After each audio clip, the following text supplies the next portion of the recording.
मम्मा ये हाँ? क्या कह रही हैं आप? कुछ चाहिए तुम्हें?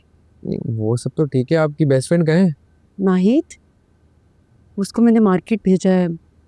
तुम्हारी पसंद की सॉसेजेस खत्म हो गई थी ना, तो मैंने बोला जाकर ले आए। अच्छा, आप नाराज हैं मुझसे? मैं तुमसे क्यों नाराज होंगी? मेरा है ही कौन तुम्हारे अलावा। वो बात तो ठीक है मम्मा आपकी, लेकिन आप तो मुझे हर चीज़ दी अल्हम्दुलिल्लाह। लेकिन कभी कभार मेरे दिल में ख्याल आता है कि बचपन में जो मेरे साथ हुआ वो ठीक नहीं था। आज तक मैं भी इसी एहसास से बाहर ही नहीं निकल सकी। काश मेरे साथ भी वो सब कुछ ना हुआ होता। आज भी जब सोचती हूँ ना, तो बहुत तकलीफ होती है मुझे, बहुत तकलीफ। बिछड़ने वालों के ना मम्मा दुख कभी ख़त्म नहीं होते। इंसान की आस भी चली जाती है लेकिन दुख कभी ख़त्म नहीं होता। अच्छा, छोड़ो इन बातों को। मुझे और साइड करोगे तुम? अच्छा, मुझे उस लड़की की बातें बताओ। उस लड़की का आप ना नाम न ले। इस बार अगर मुझे मिली ना, मैं लिहाज भी नहीं करने वाला हूँ उसका। हाथ में तोड़ दूंगा उसके मैं। पागल हो क्या? लड़कियों पर हाथ नहीं उठाते। ठीक है, हाथ नहीं उठाऊंगा उस पर, लेकिन उसको छोड़ूंगा भी नहीं। अच्छा, अब एक बात है, मूवी देखनी है?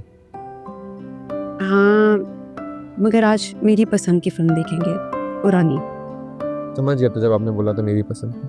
कैसे बोले हम? चल, साथ में चिप्स भी खाएंगे। आज हानिया, देखो बेटा, तुम्हारे तीनों बहन भाई तो मेरी सगी औलाद थे ना, लेकिन क्या किया उन्होंने मेरे साथ? पलट के पूछा भी नहीं। मैंने बड़ी मिन्नतें की कि मुझे बुला लो, लेकिन साफ इनकार कर दिया। मुझे उनसे ये उम्मीद नहीं थी। और नहीं माँ, सब कुछ समेट के दूसरे शहर जा बसी। पलट के पूछा भी नहीं कि माँ जिंदा भी है या नहीं। बस हर महीने पैसे बेच के समझती उसने अपना हक अदा कर दिया। तो अम्मी, अरसलान ज़ीशान को यूरोप भेजने का ख्वाब भी तो आप ही का था ना? ख्वाब देखना जुर्म तो नहीं है बेटा। मैंने अगर देख लिया तो मेरा क्या कसूर? आप मुझसे क्यों पूछ रही हैं अम्मी? मैंने कभी आपसे पूछा कि मेरा क्या कसूर था? तुम्हें तो तुम्हारे किए का सिला मिल गया, बेशुमार इज्जत की सूरत में। मुझे क्या मिला? मेरी इज्जत तो नौकरानी भी नहीं करती। और मेरी नवासी, वो मेरा मजाक उड़ाती है। इस जिंदगी में इज्जत बनाते बनाते ना अम्मी, इंसान नमक की तरह पानी में घुल जाता है।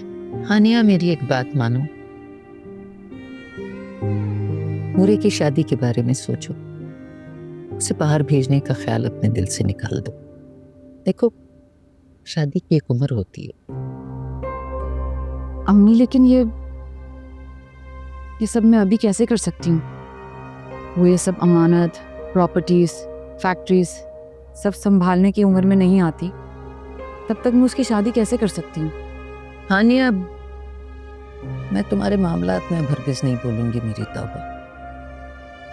जब मेरी अपनी औलाद ने मेरी कदर नहीं की, दूध में से मक्खी की तरह निकाल के फेंक दिया, तो पराई औलाद से क्या तवक्को करना? और वो भी... अम्मी प्लीज, इस सगी और सौतेली औलाद के मामले में मुझे मत फंसाएं। देखो, पूरे जवान है, खूबसूरत है, दौलतमंद है, और सब ये जानते हैं। कहीं ऐसा ना हो कि कोई उसे बहला फुसला दे। बेहतर है कि तुम उसकी जल्द से जल्द कहीं मंगनी कर दो। सही कह रही हैं, लेकिन कोई अच्छा रिश्ता भी तो मिले ना अम्मी। अहरे गहरे खानदान में नूरी की मंगनी नहीं कर सकती।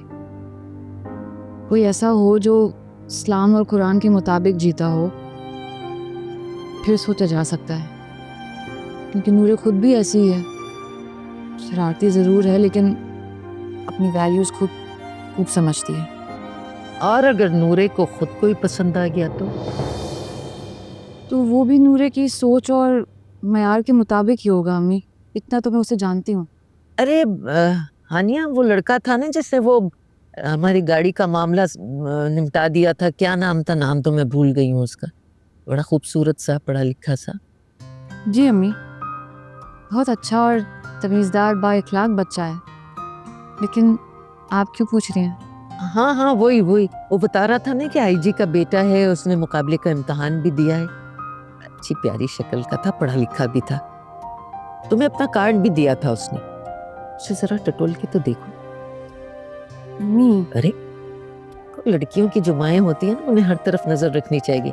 पता नहीं कहाँ कोई अच्छा मिल जाए। बुरी बात तो नहीं इसमें। हाँ